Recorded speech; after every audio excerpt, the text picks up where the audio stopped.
कुन संजोग होला कुन दैव होला भे भयो भर्खर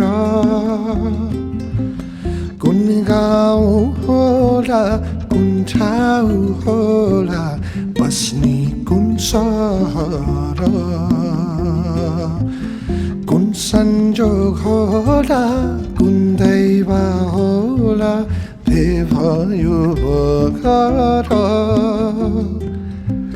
झलमल होला जुन ठाउँ होला काठमाडौँ सहर मोहनी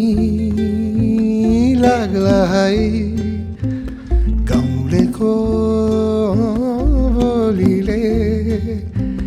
डाँडा काँडा छोराको गीतले